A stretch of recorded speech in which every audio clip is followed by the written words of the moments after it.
Sa mga pagpalang araw sa ating lahat mga kapatid. Ako muli si Adrian Benares, batch 3. Ito ang aking daily devotion.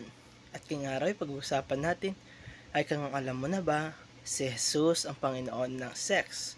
At ang ating Bible verse ay mula sa 1 Corinthians chapter 6 verse 19 to 20. Sinasabi sa ating scripture, "What know ye not that your body is a temple of the Holy Ghost which is in you, which ye have of God, and ye are not your own?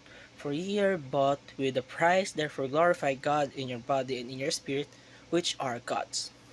Mga kapatid, madalas nating iniisip na ang sex ay isang bagay na hiwalay sa pananampalataya.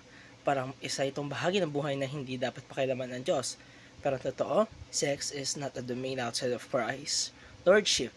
Siya ang Panginoon ng lahat ng aspeto ng ating buhay, including our sexuality. Ibig sabihin, kung paano natin ginagamit ang ating katawan, kung paano tayo nag-iisip, at kung anong desire ang hinahayaan natin pumasok sa puso natin, lahat ng yan ay sakop ng kanyang kapangyarihan.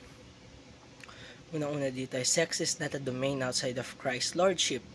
Hindi natin pwedeng sabihin na, Lord, you can be in control sa lahat, pero wag lang dito sa area ng sex.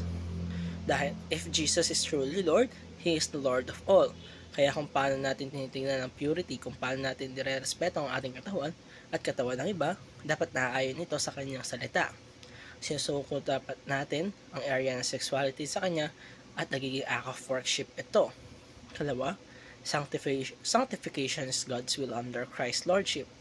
Ang plano ng Diyos ay hindi lang para maligtas tayo, kundi para patuloy tayong ninisin at nihuli tulad ni Kristo.